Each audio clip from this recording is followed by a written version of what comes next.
Jag, welcome to the Man Morning Podcast. Good to have you. Hey, thanks for having me, Tony. Glad to be here. Excited to get going.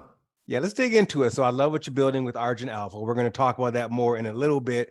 But specifically, I want to start off talking about your blog, Harder to Kill. Maybe the best blog name ever, Harder to Kill. Tell me about that concept of being harder to kill, how you came up with that. And for me, as I read into, as much as you're talking to men, specifically over 50, it also seems extremely personal. Well, so it's funny. About 14 years ago, my wife and I got into longevity. She got into it first, actually. And so we learned about life extension, age management, all those concepts. So then fast forward to 2021, and I had, and this kind of gets into how the business was formed. I mean, I had my Scott Adams moment. He's the founder of Dilbert. Mhm. And somebody asked him like, "Hey, what led to your success?" And he said, well, I was three things. I was a okay business guy, I was a decent cartoonist or drawer, and I was kind of funny. But when I combined them all, I got world class. I got Dilbert. And so I was thinking like, well, what are my three things? And I thought like, well, gosh, I know a lot about longevity stuff from being in that world as a patient and a consumer of it. And I was into fitness and health, and I was pretty good in business. And I thought like, well, I'm gonna, because I had this itch to create this business around this area. And so I was looking for names. I thought like longevity, age management, anti-aging. So everybody's heard of those words. I thought like there's got to be a different way to come at this. And I thought harder to kill. And I think I'd heard the term hard to kill maybe from my CrossFit days, or I don't really remember, but I know it wasn't. It came from somewhere. And so, but I just made it. I added the ER and I added the making men over 50 harder to kill. And I thought that's my hook. I mean, and it was real because that's the name of the game, right? We want to live longer, so being harder to kill is going to make you live longer, and so that's landed on the name and went with it. Yeah, I mean, you talked about longevity, and we'll dig into longevity in a bit, and specifically what biological age is and all that kind of fun stuff. But as I'm hearing you talk about, you got into it and your wife got into it 10 plus years ago. If I'm correct, a lot of people weren't talking about longevity. That was pretty a really small circle of folks that were getting into that. How did you get exposed to that? Well, it's funny. So my wife was the first one, and she read one of Suzanne Summers' books. I don't remember the name, but she's put out tons of content and products. She was well ahead of her time. She has so many physicians on her team, and I can't remember if it was the book Bombshell or it was one of those books. So she got on a program, and it just it was phenomenal for her because I think at the time we were in our mid 40s, and so I saw her results. And then I had another friend who sold a business, and rather than do it sold to private equity, and they had this sort of thing for key man life insurance. You have them go to Mayo Clinic, get the executive health thing. And he said, "Hey, yeah, I could do that, but what if I do this Cenogenics thing, which was one of the early clinics in I think Las Vegas that focused on longevity." So he did that, and he shared those things with me, and I'd never heard about this stuff, or I kind of heard about it from Jackie, but when those two things came together, it was like, okay, it's outside of insurance. Doctors don't talk about it. It's not covered by healthcare. I was just intrigued by it, and so I got on a program in 2010. It was 2 weeks into it. I still remember the day I woke up feeling like my mojo's back. It was like this zest for life that I didn't realize had left or had been reduced. But when all the things that we did kicked in, it was like, let's go. I mean, I literally remember it was January 2010. So yeah, it was I think it was early, but it wasn't day one, but it was probably week one of this whole longevity movement is my guess. Yeah, so for folks watching and listening to this, do a Google of Suzanne Summers real quick and check out her work from this classic show back in the day, Three's Company. I mean, she had fitness videos, so I had no idea that she was so far ahead of the curve with her books and what she was doing. I know she always was on TV with fitness and those different things. But you said something interesting right there, Scott. You said doctors don't talk about it. Like, so all of a sudden you found these protocols, found these different things that started to make you feel like a million bucks, probably doing things you didn't even know existed. I think as a lot of people know, a lot of doctors and the healthcare system, what they do is treat the symptoms. Very rarely, if ever, do they get to the root cause and do a full diagnostic, if you will. So what has been your experience with doctors, the things they don't tell you about in the healthcare system? Oh man, if you were with the media, I feel like that's a loaded gun question. But I'm gonna just go with it anyway. So first of all, the name healthcare is a misnomer. It should be called sick care. It's a reactive system designed to treat symptoms. It's driven by pills and procedures, and it's all financially driven. You know, the first question everybody asks about any kind of procedure is it covered by insurance? It's not, will this make me healthier? That's never the first question. It's, is it covered by insurance? So I think Western medicine is fantastic for acute injuries or treating something that, like, hey, you're bleeding, we got to stop the bleeding. You need a new kidney, awesome. But these proactive things, it's just they don't spend any time. I can't remember the stats, but I think healthcare workers, doctors, nurses, assistants, their levels of being overweight and obesity, being obese, are almost nearly the same as the general population. So that's something we look at and you go, if you have a doctor who's overweight, probably obese, and they're giving you healthcare advice, I don't know, just ask yourself, does this make sense? So I'm a guy, like, I'm the CEO of my health. I build my board of directors of healthcare providers. So I've got a naturopathic physician who's trained by the A4, the Anti-Aging Academy of something. I don't know what it stands for, but it's an anti-aging credential. I've got a physical therapist she's probably 15% body fat, CrossFitter. She's phenomenal. I've got a nurse who's trained in ozone, IV, NAD+. And I'll have some other roles that swap in and out, but I consider them my proactive healthcare team. And the thing I lack, oddly enough, is a primary care physician. And knock on wood, because I don't have to go to the doctor, I mean, for those kinds of things. Now, if I do, there's urgent care and things like that. But it's crazy. I don't even have health insurance. We're in one of these health reshare programs that I think Zion is one that's based, I think, out of California. Half the cost because they cut out the insurance company, the financial part of it. And I have some friends who work for one of the big insurance companies, and they probably, I don't know if they'll listen to this or not, but they probably won't like this. But I'm just a big critic of the healthcare system. And if you just look at the outcomes we're realizing in this country and the amount of money we're spending, if this was an investment, this would be like funding funding a company that's incurring loss after loss after loss, and they keep getting funding. It just wouldn't happen. And that's our healthcare system. Yeah, well, you said a lot there, but I love the key thing you said is that you are the CEO of your health. So much we outsourced that to someone else, and we outsource that to entities, organizations, practices that don't necessarily have our best interest in mind. And even when you do go in, you have these long waits, and you have you get 8 minutes if you're lucky with a doctor. Now, all of this obviously isn't their fault. It's based on the system, but I find that extremely fascinating. And you had me laughing because I had to go. This is random. I had to go get a tuberculosis test recently, not because I'm at risk for tuberculosis, but because I want to volunteer at my kid's school. So I had to prove that I don't have tuberculosis. And I went to go into the center to get it done, and the door was locked, and I couldn't understand why. And then all of a sudden, someone started walking towards me. The nurse who works there, she was smoking a cigarette as she was coming towards me. Now, look, I get it. Nicotine, cigarette addiction is real. I'm a former smoker. I've talked about that, so I'm not one to judge. But also something came up. I mean, listen, I've been fortunate to be, healthy throughout my life. I still will never forget learning about functional medicine and learning about the work of Dr. Mark Hyman and what functional medicine was, and talking to my dear friend, Drew Perlwitt from the Drew Perlwitt podcast, and all of a sudden getting labs and these blood works and these things that I didn't even know existed. Now, I was fortunate because maybe we can talk about this in a little bit. A lot of this stuff wasn't cheap. It wasn't covered by healthcare either. I had to pay out of pocket. So I was fortunate that I could do so.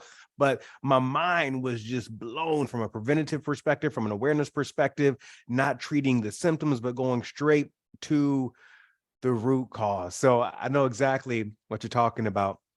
Now, I want to talk about this, something interesting for you. And I think this is pretty interesting and similar with the Argent Alpha community, but also the Man Morning community. These dudes, these are successful dudes. These are men that have checked off many of the boxes that society said they should check off. These are successful, accomplished men. Now, I'm curious for you, something happens sometimes when men, they may have career success, they may have financial success, the bank accounts and all that looks good. But as they get older, say post 40, beyond the career and financial success, some other things start to lag. The physical health, maybe the relationships as well. What has been your experience with men who are outwardly successful by societal standards, but from a physical, from a health perspective, fitness, they're not? Well, that's a great question. Let me start out with, for every 10 guys who come into Argent Alpha, 2 of them I would put in the body fat percentages are healthy. They're right around 15%, maybe lower. Blood work's pretty solid. Overall, they're good. They're just looking for that next level thing. It could be fitness. It could be a proactive healthcare. It could be mindset stuff. But the other 80%, which mirrors the general population, is they're overweight or obese, and they maybe have a feeling or that they've got this sense like something could be better. So anyways, those are the 2 kind of groups that come in. And I think why these are all C-suite, private equity, high-end commercial real estate, retired guys, founders of businesses. I mean, almost every one of these guys fits into one of those buckets. And I think why their balance sheets are here and their waistlines are here has to do with, like, when you're in business, you can delegate, you've got a team, you can leverage. You can't do that with your health. You have to own it. It's like, it's a sweat equity, put in the work. And it's one of those, I heard somebody say this the other day, being fit and healthy is like the biggest flex. And again, that comes from more of my son's generation of that language pattern, but I know what they're talking about. It's like, you can't go buy it. It's not a Rolex. It's not a Ferrari. You got to go earn it. And I think that's the underlying thing these guys realize. And they all come in with, I call it like, either fixed or growth mindset. I don't get calls from fixed mindset guys. They don't call. The worst guy I get is a neutral plus, I call it. They're somewhere on that like early stage. And it's all about overcoming limiting beliefs. And I think that's where, when they start getting results, and now you leveled up the health and fitness side to equal the balance sheet in the career, already confident guys go to the next level.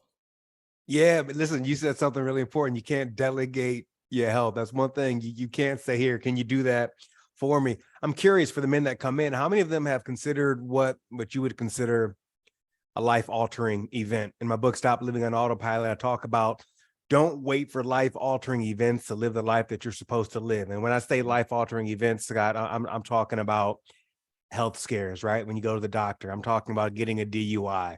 I'm talking about car accidents, losing someone close to you that you love. It's when those external events or those things that happen that are life-altering, it's only then that you decide to make a shift and you make a change. So these men that are in Argent Alpha, are these men that have had those type of experiences, or no, as you mentioned earlier, like, no, these are just dudes, these are just men that want to level up, be the best they can? Yeah, I'd say I would put it at about maybe 10% have had some event like you're describing, something that was scary. I know a couple of guys have been cracked open through the chest. I mean, open heart, not a lot, but I would segment it. Then there's some men who have been on 3, 4, 5 medications, and they want to dial those things back. I mean, there's this point where there's almost a tipping point, I think, for guys where they go, the 5th medication, or the next belt size, or the new wardrobe. I think these tipping points are different for guys, and they're all gradual, except, that something like a heart attack is obviously, it seems sudden, but that thing was brewing a decade or so earlier. It just sneaks up on you. But the reality is, it really didn't sneak up on you. There's been signs. And I was just talking with one of our members about this. He's a physician himself, and he said, it's like, this stuff doesn't happen overnight. It's been there. So I think what's interesting about these guys is they all realize there's a better way. There is an opportunity to make the second half the best half. There's not, I posted about this the other day. They're not punting, they're going for it on 4th down. And I think that mindset shift is right there, is a game changer for guys. Yeah, it's about playing to win as opposed to playing not to lose. I love to talk about that. I think something else that's critical that you reference in that is, again, that mindset perspective, like having a growth mindset versus a fixed mindset. Great book by Carol Dweck on that subject. I want to talk about some of the pillars of Argent Alpha and the work that you do. But before we go there, I keep saying before we go there, I promise we're going to go there. You have a unique background. Like prior to doing the work that you do today, successful business person, CEO, entrepreneur. If I'm correct, you have had led publicly traded companies as well. Has that background given you any unique insight in ways that you can approach this, say, if you weren't an entrepreneur? I think I'm thinking about, you mentioned a lot of the men that you work with. It seems like many of them are entrepreneurial. And I'm curious if there's some type of entrepreneurial mindset versus the growth mindset versus, say, the standard employee fixed mindset that allows you to approach your health and what you're doing in a different way. Yeah, I think if I had to boil it down, Tony, I'd say if you're an entrepreneur, the underlying theme we all have is you see a problem in need of a solution. And so that's how I attacked this whole business. And so when I was two different companies that I ran, one of them we sold to a publicly traded company. So we were a subsidiary. So I wasn't running a publicly traded company, just in case your fact checkers dig in. I don't want any of us to get in trouble. But you think about it, you in business, I tell this guy all the time, do you have a vision for your business? Yes. Do you have core values? Yes. Do you have a strategic plan? Yes. Do you have annual plans? Yes. Do you have budgets? Yes. Do you have quarterly, on down the line? And I'll say, you have none of that for your personal life. Zero. And so we've created counterparts that mirror those business concepts that almost every business guy who comes in, they're all business people, has experience. So there's a little bit of an ease of, they can understand where I'm going. So instead of vision, we call it future self. Instead of monthly P&Ls, we do monthly testing. And so instead of core values, we have standards that we follow. And so I've taken a lot of these proven business models and tweaked them a bit for personal use. And I think that's where my business background has served me well, because if I didn't have that, it'd probably be a bit more of a challenge. But I'm just leveraging, I'm standing on the shoulders of giants who've done this stuff with companies and people and just tweaking it for our population. Yeah, I think what you're talking about, and if people are listening to you talk, they're probably familiar with, is it Gino Wickman? Yeah. Who wrote the EOS, the Entrepreneurial Operating System. And I love how in some of the information that you've shared, you have parallels to what they talk about for entrepreneurs, but what you're talking about with your health. And you know what, for the post, maybe we'll share a link to that as well so people can see exactly what you're talking about.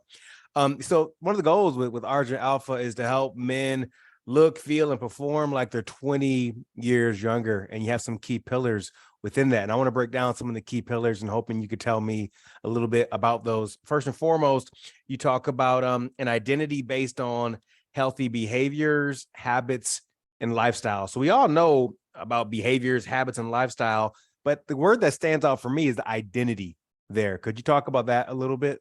Yeah, so that word I borrowed from James Clear's work in Atomic Habits. So he talks about the different types, I think he calls it layers of change. And most people are outcome or goal focused. So I want to lose 15 pounds. So they go out, they do whatever they need to do. They lose 15 pounds, but they haven't changed what's inside.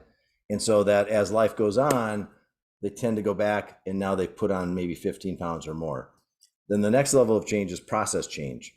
And so that's what are the things you do every day to then achieve those outcomes. Process stuff is a little bit better, but again, goals dictate process, not the other way around. So you don't just start a process without a goal. That's just crazy. And so at the core of it, though, is changing your identity. So in our case, becoming the healthy, fit, strong, vigorous man over 50 who's going out and crushing life. I mean, that's the identity that, that's a descriptor that I have down written for myself. And then I take Dr. Benjamin Hardy's work on future self and mesh that into the identity and say, okay, what are we solving for? Because when you go on a vacation, what's the first thing you do? You don't pack, you don't buy a plane ticket, where are we going? What's the destination? That's the first thing you do. So before we go do fitness or supplements or nutrition or sleep strategies or hydration stuff, what do you want? What are we solving for here? Now, that tends to be very common for these guys. They want their body fat down. They want to reverse biological age. They want more energy. They want to restore functionality to certain joints that might not be working. But you still got to go through that process. And then once that's nailed, then we get into our process, which I call the Alpha 5, and we can talk about those. And then the testing is more the it's like measuring goals. Then we do that every month because you got to know if you're on track so you can make course corrections.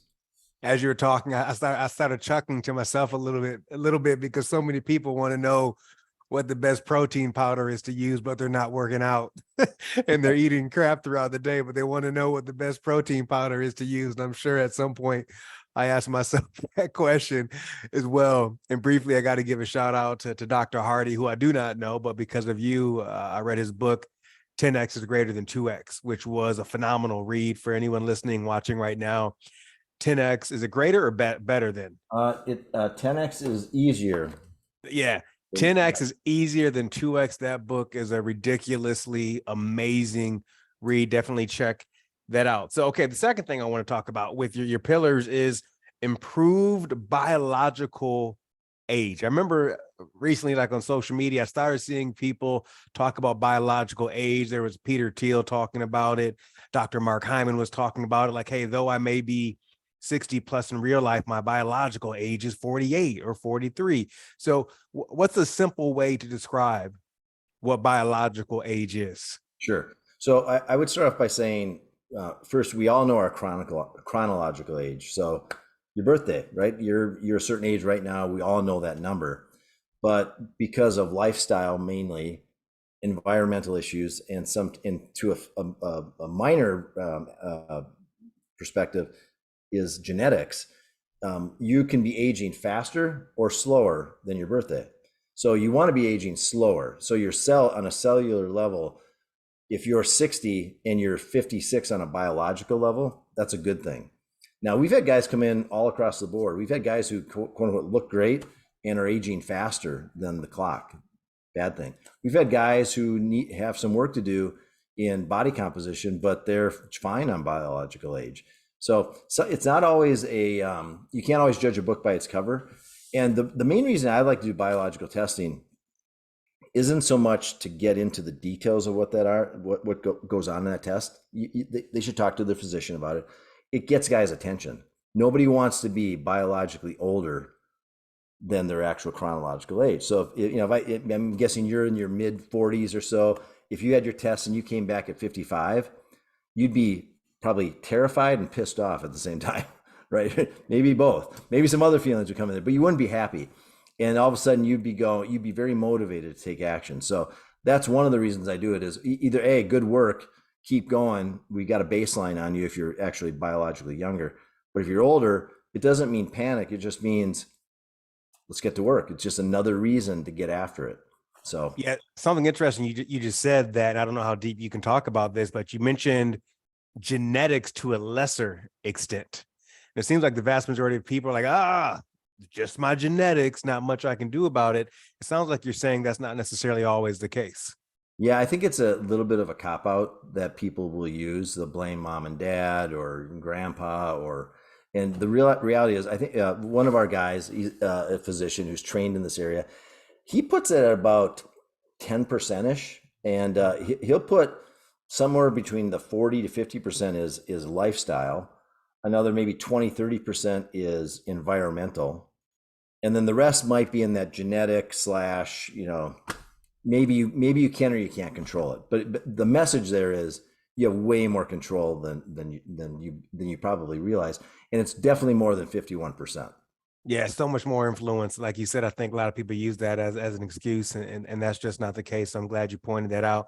Let's go to another one of your pillars, and that is the importance of increased functional strength and endurance. And that includes also lower body fat percentage and increased muscle mass. And one thing that you plug and you push really hard on your LinkedIn post and in your newsletter as well is resistance training and making sure you're staying strong. Let's talk about that a little bit.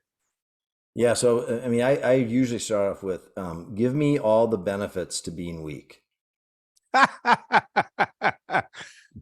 And so it's like it's the same thing with give me all the benefits to being overweight. I mean, they're little. I mean, my doctor friend who's a member, he said, "Well, you can float better." I kind of had to laugh, like, "Well, all right, I'll give you there's one benefit, one benefit." So I think being stronger is never a bad thing. Now that doesn't mean we're not bodybuilders, we're not power lifters, we're not doing any of those. That's where people's heads usually go is some extreme sort of well, I don't want to get bulky. And I go, hey, I've been working with dozens of guys. Don't worry about it. You're not going to get bulky. You have to be choking down protein, lifting heavy 2 hours a day, and probably on steroids in order to get bulky. That's not what we're talking about. So we're talking about like Dr. Mark Hyman, who you mentioned earlier.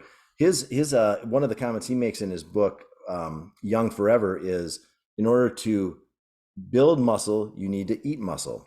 So he gets into why animal protein is a really important part of a diet. He also talks a bit about sarcopenia, which is the natural loss of muscle as we age. So all things being equal, it depends on who you read and what research you want to believe, but around 40-ish or so, you start losing around 1% of your muscle mass. And as you get into the 50s and 60s, that rate of loss is going to increase.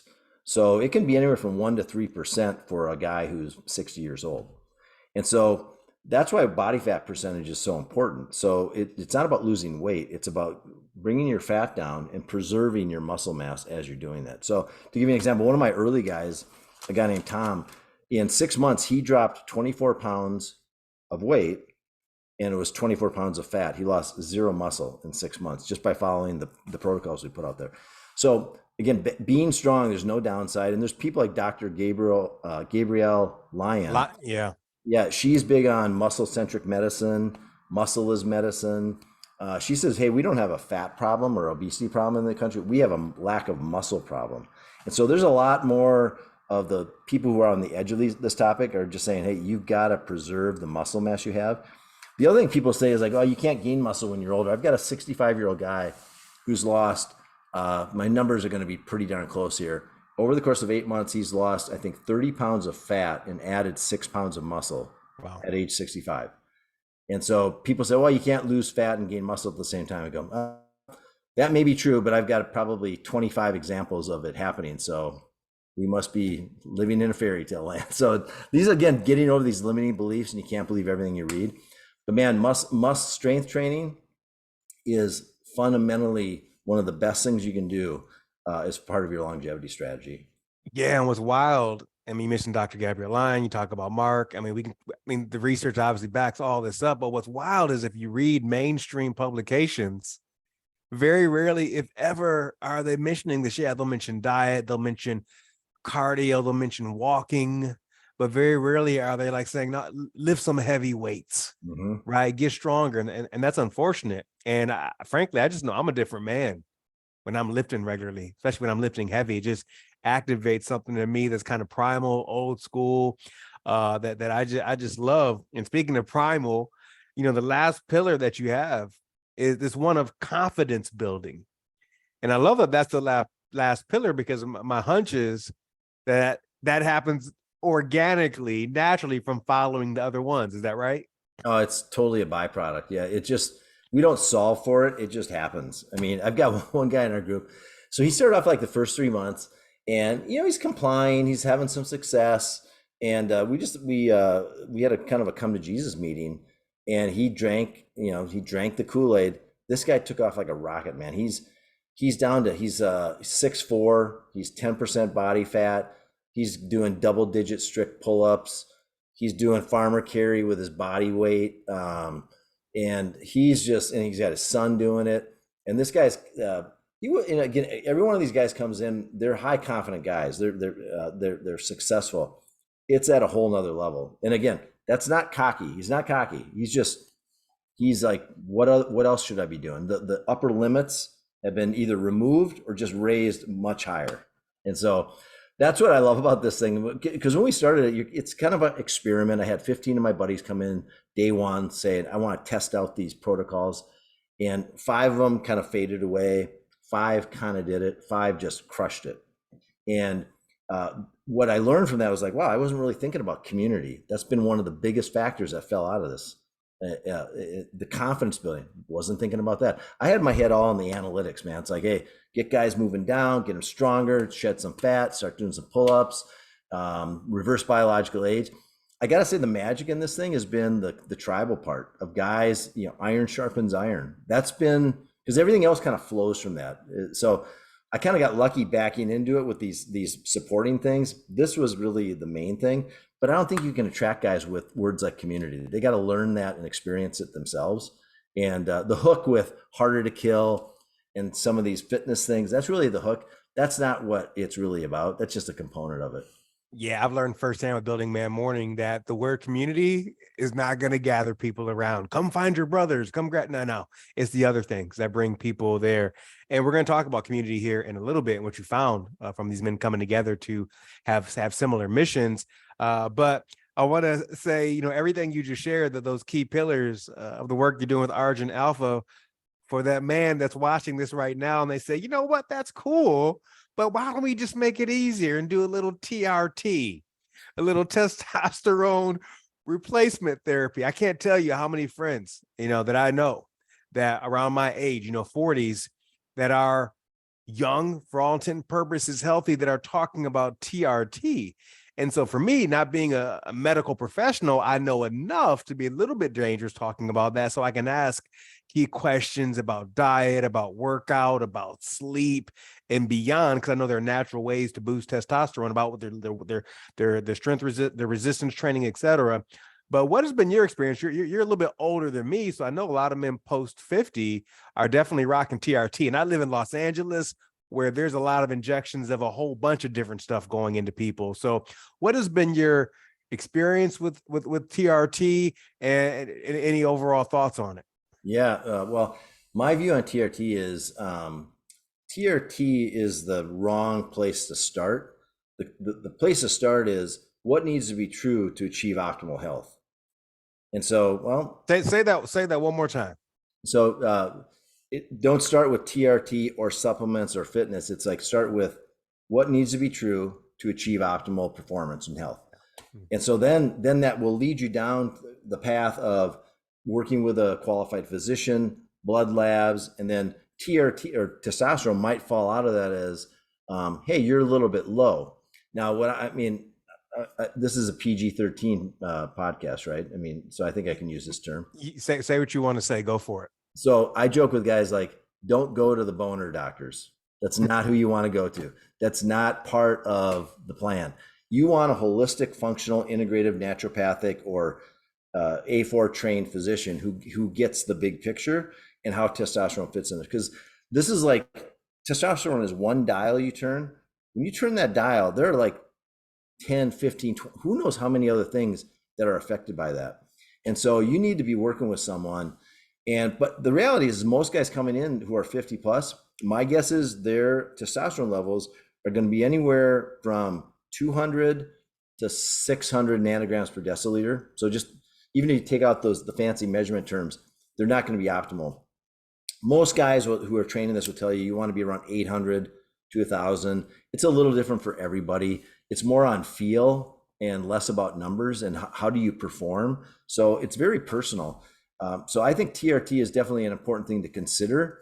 Now, I was just talking with a couple different physicians. We had a guest, Dr. David Gallegos, on Wednesday, and the question was, hey, how do you avoid guys using TRT as a shortcut, thinking it's going to solve all their problems, versus the guys who actually need it to get going?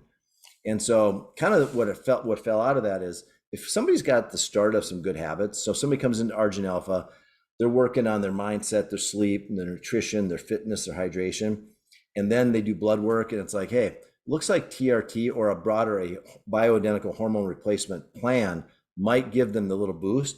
Then it's like an appropriate thing to consider.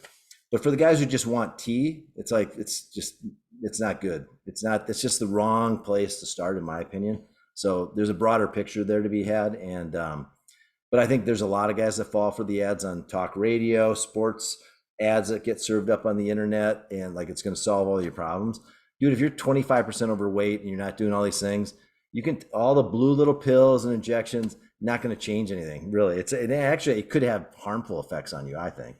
Yeah, I think that's really great information that you shared. And I think this is a good point of our conversation right now, just to remind folks who are watching and listening, if you are considering some of these protocols, different things that we're talking about, talk to a physician, talk to a professional to get more information, and someone that you trust, that you're going to get good information from. The information is there. You just got to be willing sometimes in our current healthcare system to take a few more steps and to request maybe different labs that normally aren't offered just by making those asks. So make sure you do that. Hey, can I add on one quick thing to that, Tony? Sure. So here's here's a litmus test for your physician when you ask them that question. If they say something along the following lines, you can do that if you want to. You can try that, it might work. Just sort of almost like a dismissive, it's not going to work. It's probably time to find either a different physician or an additional one. That tells me they haven't experienced it. They're not really informed on it. They don't get it. And so you want someone trained in these things. And so I think just ask those questions. But I think there are questions to ask your insurance-backed doctor. You might as well start there with blood labs, get educated on which labs to ask for. The other thing to get educated about it is ranges. If testosterone, the normal range might be, according to some labs, 300 to 800.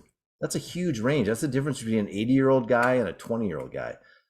Well, somebody your age, you don't want to be necessarily either one of those. Where should a guy like you be that's optimal? And so my doctor's always said for the last 15 years, I want you to be in the hormone ranges in the age or the area of a late 30s male, not Barry Bonds, nothing crazy.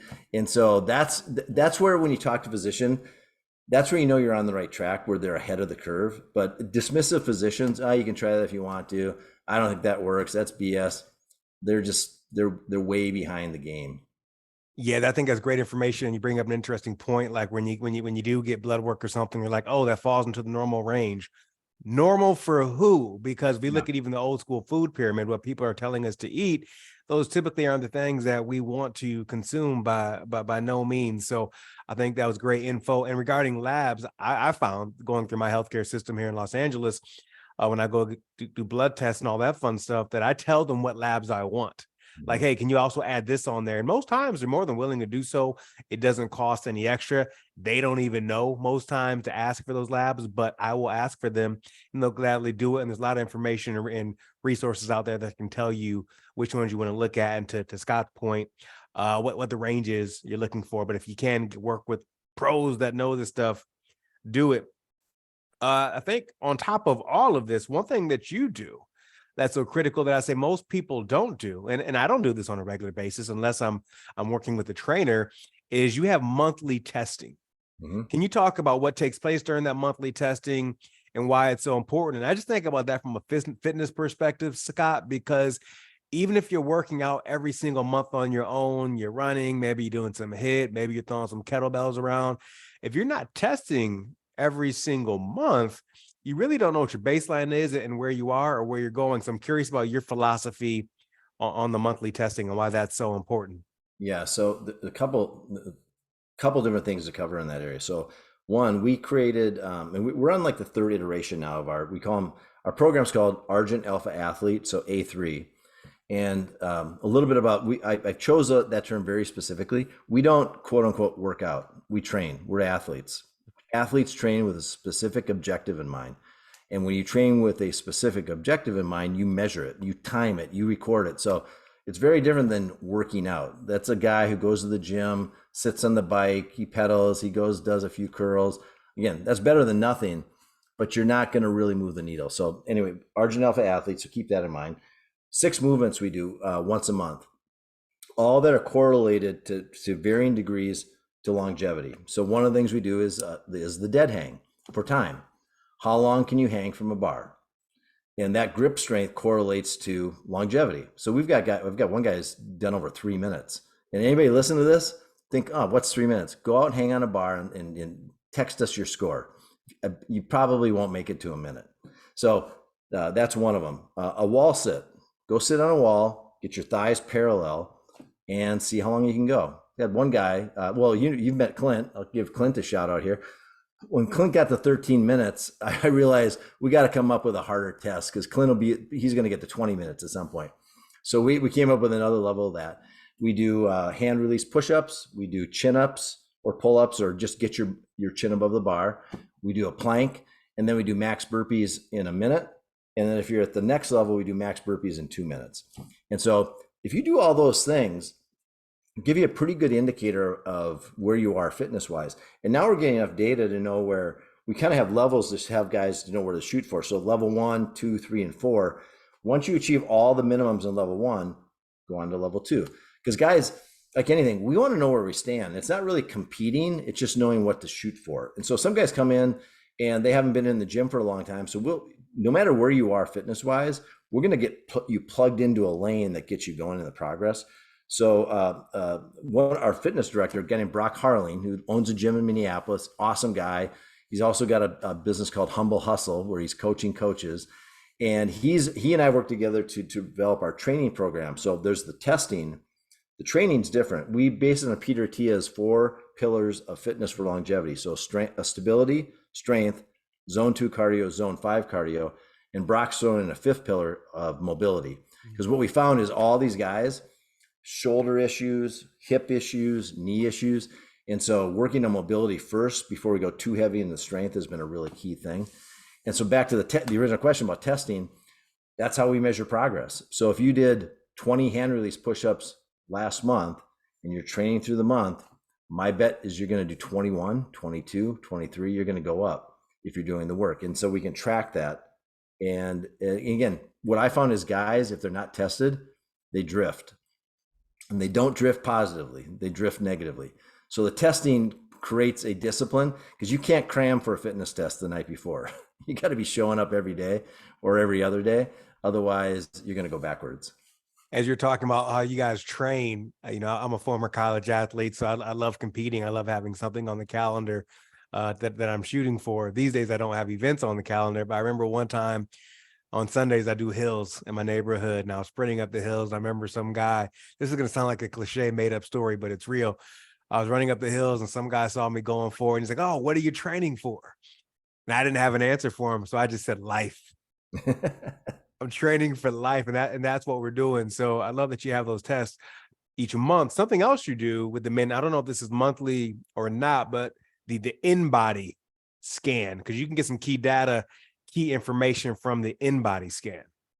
Yeah, to me, that's the bookend. The fitness testing is measuring cardiovascular fitness, strength, all those things. The in-body testing really is how's your body comp doing? Because again, 80% of our guys are coming in, like the general population, they're 20% body fat or higher. We target 15%. And to give you an idea, that's an aggressive body fat percent when you look at ranges, and you got to dig to find this information. Everything's on BMI. BMI is great for population health. It's worthless on an individual level, because every linebacker in the NFL is horrible based on BMI. They might be 8% body fat, which is amazing. So in-body scan is great because it gives you, you can track each month how much weight you lost, how much fat you lost, did you gain muscle, did you lose muscle? And so that's our feedback mechanism to know which variables we need to tweak. And the main variables are back to our Alpha 5, mindset, sleep, nutrition, fitness, and hydration. Those are the variables that will directly impact your in-body scan. And so some of the guidance we give is try to hit your ideal body weight in grams of protein every day. Mm-hmm. So like right now I'm at 200 pounds. It's a good weight for me. Every day I'm targeting 200 grams of protein. And I try to keep my carbs not low, but just real quick, give the listeners an idea of what 200 grams of protein looks like. Yeah. So my typical day is about 50 grams of protein per 3 meals a day, and then a protein shake that's going to have 50 grams. And it's like, there's the math. 3 meals and a snack, 50 grams each gets me to 200. Is 50 grams, is that a chicken breast or is that something else? Chicken, use 50 grams of proteins, usually around 8 ounces of lean protein. That's like you're going to be pretty darn close. Some proteins are a little bit higher, a little bit lower, and again, 8 ounces is not that hard to eat. But it's funny. Some guys come in, they're eating like 80 grams a day, high refined carbs and processed foods. And that all correlates to that 25-35% body fat. So once we start getting it, which also means they're probably in insulin resistance. So that's why they're getting bigger and they're retaining more fat. So we start unwinding that. So hit your protein goal. It kind of crowds out the space for the carbs. And so we don't spend a lot of time, because there can be information overload. We tell them to be in a caloric deficit, hit your protein goal, and then let carbs and fat fall wherever they fall. And then I've got one thing. I mean, I'm a geek on this stuff. This is called a lumen. Lumen measures the carbon dioxide in your breath in the morning or anytime, and it tells you your macros based on what you blow on this thing. And the idea is to get more metabolically flexible. And so like I've been working on this now, and I've done really had a lot of improvement where I can, like today I woke up with a 1, which means I was burning 85% fat when I woke up this morning. Now there's been days where I like go off, and sometimes I'll do it intentionally. And if you blow a 5, you're burning all carbs, and that's where the majority of America is at right now, and that's why they're adding fat. So you don't need a lumen necessarily to tweak this. You just have to figure out what your macros are. And I mean, that's a whole nother podcast with somebody else who's way more educated in that. But the macros you eat are very important. A calorie is not just a calorie, is kind of the net of that. Briefly, what's your approach? You put up that gadget there, the lumen you called it, which I was not familiar with before today. Technology. I think a lot of men, maybe they're not overwhelmed with technology, but they think they need it. So maybe they think they need a lumen. They need to get that the levels insulin monitor, or they need to get the Aura ring to track their sleep. There's Fitbit. There's Apple Watches. There's so many different things. What is your approach with the men in your program with incorporating technology into the work? Well, my personal point of view on this is don't even worry about tech right now. Just like, come in, let's focus on the basics. And as you get progress and momentum, if you have an interest in it, it could be an accelerant. So, I've got my Aura ring on, 4 of our 5 family members have it. There's a whole group of guys in Argent Alpha that have one. We call it competitive sleeping because what we joke about. How many triple crowns do you have going on the Aura ring? But, I think a lot of guys, that can get them wrapped around the axle too, rings and bands and this, and it prevents them from actually doing the work. So to me, it's like a really cool thing to add when you're ready for it. And some guys are never going to be ready for it because some people stress on this stuff. I mean, they sleep worse because of the ring. Like, I got to go to sleep so I get a good score. So if that's you, don't worry. You don't need these things. They can be helpful, but they're not required. Yeah, you bring up a really good point, because I can see how for some men, I'm thinking about some of the men that I coach, one-on-one, how from a gamification perspective, it can be a value add by all means. But it's so funny. I'm thinking about 2 specific men right now that I work with where it would be exactly that. It would not add value to them. It would be more of a bane, not because the technology is inherently bad, but because based on how they show up. So I hear the point that you're saying. Hey, a couple more questions. So you can speak personally for yourself, or maybe with some of the men you've worked with in the Argent Alpha program. Beyond obviously getting the fitness dialed in, you're getting your health dialed in, you're getting stronger, you're eating cleaner, you're doing these different things. What are the other byproducts you're seeing? So what are some of the results that maybe you've experienced from a business career perspective, from a relationship, marriage perspective, relationships that people have with their kids, community? And that's a very broad question, but we're thinking about fitness, we're thinking about what we're putting in our body, we're thinking about getting stronger. I don't think we always think about that. Hey man, this is going to have positive ramifications, that ripple effect on all of your life. Mm-hmm. Well, I'll start with the book every member gets. I send them a little welcome package when they start, and it's Be Your Future Self Now by Dr. Benjamin Hardy. So that's like the cornerstone book. I say, you guys got to read this. This is where it all starts.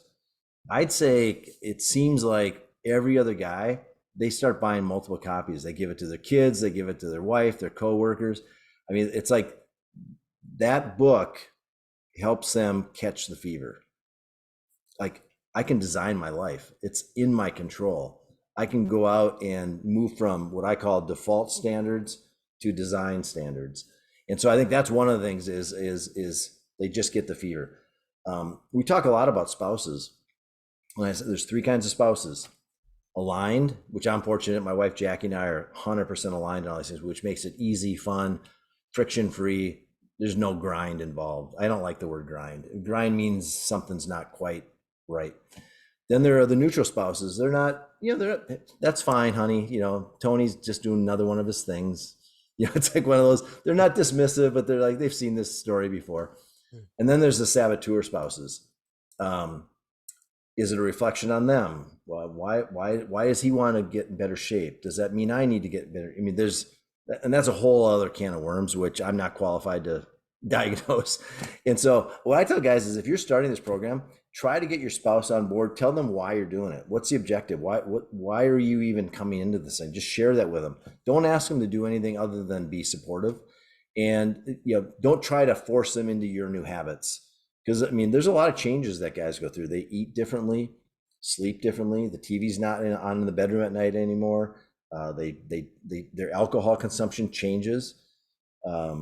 They and then all of a sudden the mindset is much different. They start thinking about things differently, and that just comes up in conversation. So I think share with your spouse up front. That's another thing that just the spillover effect. Kids, it's funny. Almost everybody in this group, their kids are out of the house. They're either in college or they're even out of college, and so there, I think it becomes a different conversation where how do I get them to realize while they're young to get on this path so they can avoid some of the pitfalls that I've experienced. And so those are the three things that come to mind. I think that I'm trying to think, is there anything that I said that makes that we can go deeper in? Because it's an interesting question because I don't spend a lot of time thinking about that other than the spouse. Like, how can I help guys with the spousal part? I can just speak personally, like when I'm tuned in, when I'm dialed in and all the things that you're talking about, every aspect of my life is better. My connection with my wife, my connection with my kids, my work. There's just this kind of a going downhill, not in a negative way, but like, if you're running a race and you get a little bit of an incline going down, everything is going that much better. The intention that I show up with, like I know when I'm there because I can see how even other men around me behave. And that's not like a David Goggins intensity. I don't have that. But there's just a clear, to your point, probably the book that Hardy has that you recommended is a clear intention, why I'm here, why I'm waking up. And that has positive ramifications everywhere else. And we won't get into it today, but you're right. I know a lot of men that I've worked with over the years that once they start getting into shape, they start getting rid of those bad habits, they're cutting out porn and cutting out alcohol, that holds up a mirror to other people in their life, and it can cause friction. Because in many times you getting your act together, getting healthier, getting stronger, getting better at your work, making more money, having a better marriage and beyond, that can hold up a mirror to other people to what they're not doing in their own lives. So that can create some friction. That's for another podcast. We'll talk about that, but I've experienced that as well. So no, what you shared is great. And this is going to be the last question for what for me has been a fantastic conversation. Obviously, the work that you do focuses on men 50 and above. Well, I got a few years to go to make that happen, but I can't wait to join, even though I'm the only person, I think, beyond your son that's under 50 that has an Argent Alpha shirt that I should have wore today. But as you think about the work that you're doing right now, and I want to do the what I wish I knew. For those listeners in the Man Morning community that are in their 40s, but I'm really thinking about those folks in their 30s right now.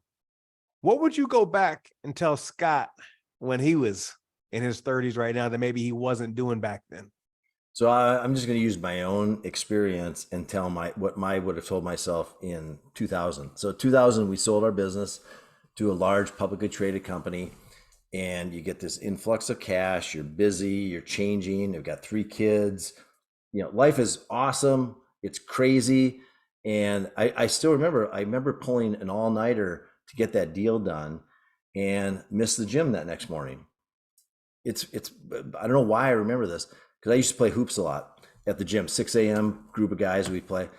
And then that led to the next time we went Monday, Wednesday, Friday. I think it was a Wednesday. I missed the Friday one. And then all of a sudden I wasn't playing hoops anymore and came back sporadically and busy. And then my weight never got out of control, but I definitely got what I call loose in the cage, and so I think what happens, and if I had a mentor, I was too young and cocky to even listen.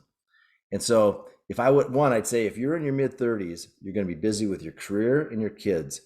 Find someone 20 years ahead of you on the journey who looks, performs, behaves like that optimal man you think you want to be, and just tap them for experience, what you should do, what should you avoid. It's like, hey, be careful of the drinking, the client dinners, the big steaks, You can still do all those things. Just do them at a different level. Don't let your fitness program go. Go get baseline blood labs so you know where you stand. I mean, my son, he did them when he was 24, so we know where he stands. I mean, we got him going early. So I'd say that's the biggest thing is it's tough to reach the guy who's 35 because they're busy and you're still, at least in my experience, you kind of know it all. You need to be knocked out. I mean, then I got knocked on my ass 4 years later and learned from that. It's like, oh, all right, maybe everything isn't just this up and to the right growth curve. There's some stuff that happens. It'd be nice if you didn't have to learn it the hard way, but it seems like we all kind of got to have one of those on the canvas, looking up at the lights moment before we actually start listening. So seek it out before you need it. It's like that, you get the umbrella from the banker on a sunny day. Do that. That's great advice. Well, hey, man, I can't appreciate you enough for making time to talk about the important work that you're doing. I'm excited to continue to work with you, collaborate on different projects in the future and beyond. So thank you so much for making time today.